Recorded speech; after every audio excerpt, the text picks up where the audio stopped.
If you're a coach, consultant, or service provider, you've probably been told you need to build your funnel or optimize your customer journey. But when you start researching, suddenly you're drowning in talk about marketing automation, lead scoring, and conversion pixels. It's enough to make you want to go back to just posting on social media and hoping for the best.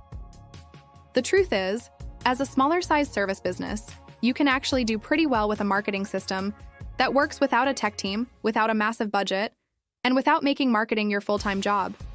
Before you build anything, you need to get brutally honest about who your ideal client really is. Not who you wish would hire you, but who actually opens their wallet. Here's a simple exercise that most coaches skip. Look at your last 3 paying clients. What did they have in common? What problem were they trying to solve when they found you? What words did they use to describe their situation? Now, here's the key. Use their exact language in your marketing. If they said they felt stuck, don't write about being stagnant. If they said they were overwhelmed, don't talk about being overstimulated. Your marketing should sound like your client talking to themselves in their head. This isn't about finding a niche just to have one. It's about speaking directly to the person who's already proven they'll pay you. When your messaging matches their internal dialogue, everything else gets easier. Most service providers make the mistake of trying to appeal to everyone, which means they appeal to no one. Your marketing will be infinitely more effective when you speak to one specific person, rather than casting a wide net. The riches are in the niches, but only when that niche represents people who actually have the budget and urgency to solve the problem you address. Step 2, create your value ladder. Without a designer, every successful coach has what's called a value ladder, a sequence of offers that guides people from, "I've never heard of you," to "take my money." But you don't need fancy graphics or a web developer to build one. Start with what you already have. Maybe it's a simple PDF checklist, a short video series, or even just a really good email sequence. Your lead magnet doesn't need to be a 50-page guide. Sometimes a 1-page cheat sheet works better because people actually use it. Here's what works. Create something that gives your ideal client a quick win related to your main service. If you help people with time management, maybe it's a daily schedule template. If you're a business coach, maybe it's a simple profit calculator. The key is solving one small piece of their larger problem. This builds trust and demonstrates your approach without overwhelming them. Think of it as giving them a taste of what working with you would be like. Use Google Forms to collect email addresses. Use Canva's free templates for basic graphics. Upload videos to YouTube or Vimeo. You can literally build your entire value ladder using free tools you probably already know how to use. The goal is not perfection. It's getting one working system that moves people from interested to paying. You can always upgrade later when you have revenue coming in. Remember, many successful coaches started by manually sending emails from their personal Gmail account. The sophistication comes later. What matters now is having a system that consistently moves people closer to working with you. Let's break down what a funnel actually is without all the marketing jargon. It's just the path someone takes from discovering you to becoming a client. That's it. For most coaches, this looks like someone finds your content, they join your email list for something valuable, you nurture them with helpful emails, and eventually some of them book a call or buy your program. The awareness part, that's your content marketing.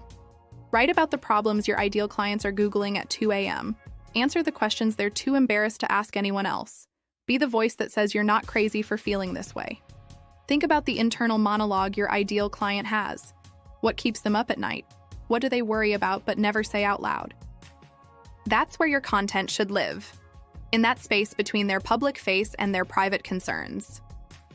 For consideration, you need something that demonstrates your expertise without giving away everything for free. A mini training works well. So does a simple assessment or quiz. The key is showing you understand their world, not just selling them your solution. When it comes to the decision phase, one genuine testimonial from someone who sounds like your ideal client is worth more than a dozen generic reviews.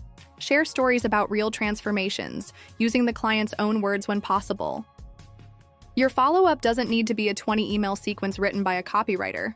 Sometimes a simple email saying, "How did that worksheet work for you?" opens the door to a conversation that leads to a sale. The magic happens in the follow-up. Most coaches create a lead magnet and then go silent. But the people who downloaded your free resource are the warmest leads you'll ever have. They've already shown interest. Now your job is to continue the conversation and build the relationship. Let's talk about what's really keeping you up at night. You're worried about putting yourself out there and hearing crickets, right? Here's what I've learned from working with hundreds of service providers. The fear of nobody showing up is almost always worse than the reality. Start small. If 5 people download your lead magnet and 2 of them open your follow-up emails, that's not failure. That's data. Now you know your offer resonates with at least some people. Build from there. The imposter syndrome thing is real too. You might be thinking, who am I to charge for this advice? But here's the truth. You don't need to be the world's leading expert to help someone who's 3 steps behind you. Your experience solving your own problems or helping others is exactly what someone needs right now. Your clients don't need you to be perfect. They need you to be helpful. Focus on the transformation you can provide, not the credentials you think you lack. The person struggling with the problem you solved 2 years ago doesn't care if you have a PhD in it. They care that you understand their pain and have a path forward. There comes a point where DIY isn't enough anymore. Maybe you're getting leads, but they're not converting into sales calls. Maybe people are booking calls, but not buying. Or maybe you're spending so much time on marketing that you do not have time to serve clients. These are signs you might need an outside perspective, someone to look at your funnel and spot the leaks you can't see because you're too close to it. But don't rush to hire an agency before you've tried the basics. Build your simple system first. Get some momentum. Then, when you're ready to scale, you'll have real data to work with instead of just guessing. Look, marketing doesn't have to be this mysterious, complicated thing that only agencies understand. Most successful coaches started exactly where you are right now, with more expertise than confidence and more ideas than systems. Pick one thing from what we talked about today. Maybe it's finally creating that lead magnet you've been thinking about, or writing emails that sound like you actually talk. Start there. And if you get your funnel up and running but something feels off, maybe people aren't converting the way you expected. We do funnel audits where we'll look at your system and show you exactly where people are dropping off and why. But for now, stop waiting for permission and start building. Your future clients are out there right now, Googling the exact problems you know how to solve. If you like this video, be sure to check out the one suggested right here. This has been Rita with clicksandthings.com. See you in the next one.